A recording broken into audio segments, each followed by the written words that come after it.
That night, Fatima called her friend Aisha and decided to talk to her.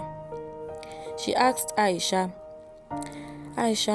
can I have your state code? Aisha was shocked. My state code? What do you need it for? And Fatima replied, just trust me.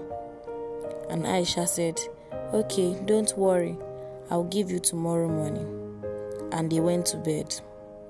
Tola, on the other hand, waited for every COP member to have slept in their room before she stood up and ran to the toilet to call her father. Hello, Papa, she said. Hello, Tola. I'm just struggling to get you into this company, and you already sent 2 more names. Please take it easy on me. You know that I am not the owner of this place. You have to take it easy on me. Please do not send any more names because I still have to beg for these 3 names. Papa, I don't care if you have to roll on the floor for them to give you this job. All I need is this job before next tomorrow. If this job doesn't get to me and my friends, just forget that you have a daughter named Tola. And before her father could reply, Tola hung up the phone on him. He looked up at the windows and was thinking, oh God, please let my pleading be accepted by these people. I don't want my daughter to get angry with me. It has been my dream for her to work in this office. Oh God, please help me. And her father continued mopping the floor till he left.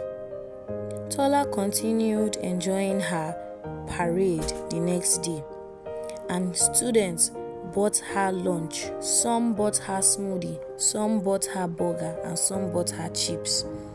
But the next day, when the results arrived about their posting, only Tola, KG, and Remy were posted to A Square Oil and Gas.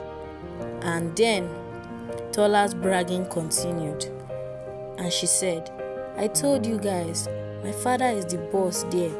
I've told you before that anything he says goes. And her friends agreed to her words.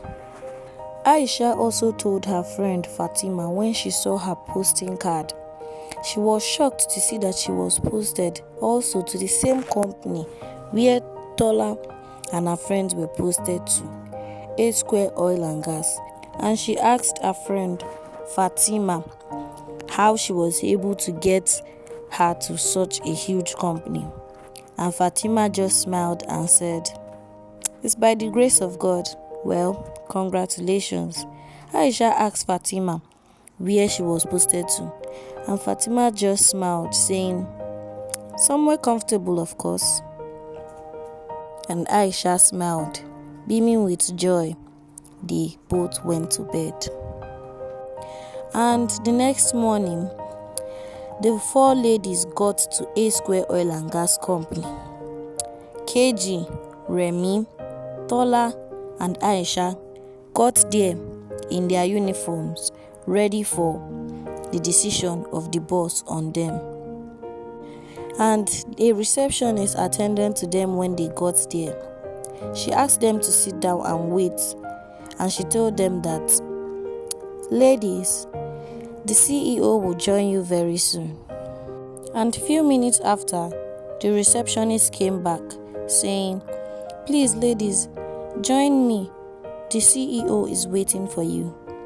And when they got into the conference room, Aisha, KG, and Remy were shocked, so as Tola was also shocked to see that Fatima, the girl they were insulting in camp, was the CEO of A Square Oil and Gas. Fatima's real name was Fatima Adegoke, and her father's name was Ademola Adegoke, the CEO of A Square Oil and Gas, who passed it on to his daughter Fatima Adegoke. Fatima stood up immediately she saw the ladies come in, and she told her board of directors to excuse her that she would like to attend to some people. Fatima sat at her desk and asked the ladies also to take their seats. Tola was very ashamed and she couldn't even raise her head up to see Fatima.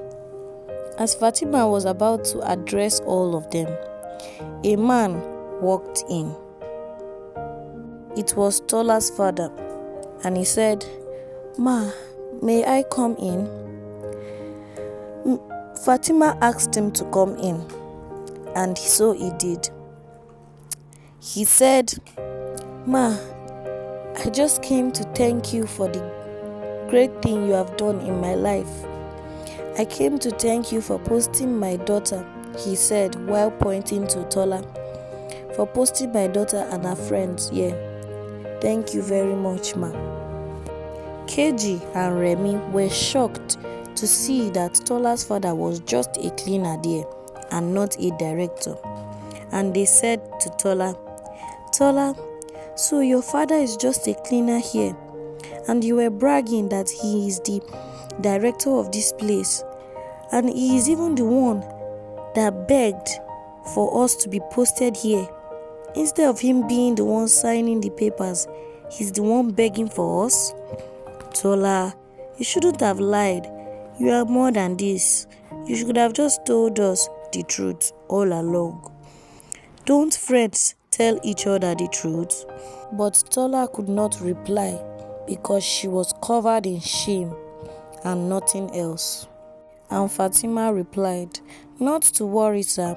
You have been a loyal worker in this place, and without people like you, this place wouldn't be kept clean for us to do our jobs effectively." Tola's father appreciated and left the office, and Fatima returned to addressing the ladies.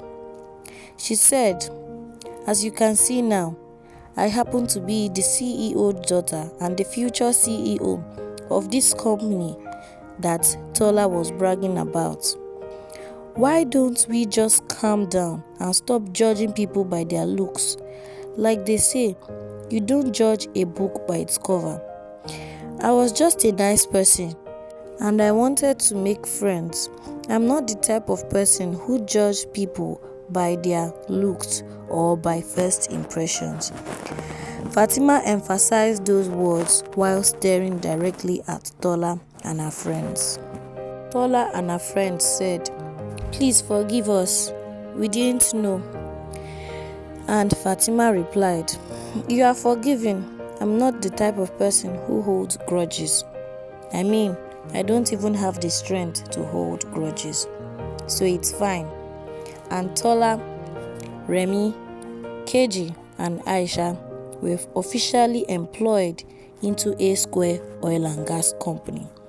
And Fatima regarded them the same way she always regarded her father's employees.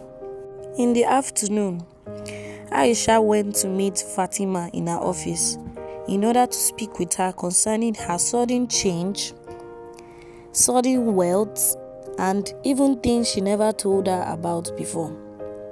And Fatima replied, "I don't have sudden wealth or sudden change. I've always been like this. It's just that I came to camp as a normal person, hoping to make friends that will last. And I am glad you are one of them, Aisha. You were the only person who treated me differently among all of them. And you were my first friend in camp. I'm really appreciative of that." Aisha said, "I've told you before. Don't worry. I just decided to act that way. And as you can see, being your source of comfort in camp made me the best friend to the CEO of a large company." And they ended their conversation laughing. After Aisha left Fatima's office, Tola went in. She was so ashamed, but she grew up the courage to go and talk to Fatima. Fatima said, "Tola, what do you want?" And Tola replied, "Fatima, I'm just here to ask for your sincere forgiveness. Please forgive me. I'm so sorry for humiliating you. And Fatima replied, "You didn't humiliate me. You only pushed me to meeting the best friend in my life. All my life, all my friends have been flocking around me just because of my wealth. And I decided to come for NYSC camp as a normal human being. And due to your cruel behaviors, I met Aisha, who happens to be my best friend now." And they both smiled and hugged each other. The next day, when they went back to the camp, Aisha, Remy, and KG immediately got their certificates from the camp's office. And so did Tola, and she was so happy. So did they also. Fatima also got a certificate that day, and they all laughed and went home together. And ever since then, those 4 girls have been best of friends. The end. The moral lesson of this story is not to judge a book by its cover, not to judge people by their first impression or their looks. The first impression you give to a normal human being is very important in this world. And no matter who the person is, it doesn't matter. Every first impression matters. Because if you help a person today, a person you met today, if you help the person might be the one to help you tomorrow. A poor person or a needy person you help today can later be a blessing in disguise for you tomorrow. First impression matters, and it is very important in life. Please do not make a mistake by mocking someone who you don't know might be the one to help you or raise you up tomorrow. And that is the end of today's story. Please don't forget to like, comment, share, and subscribe to my channel. See you all in my next video. Bye.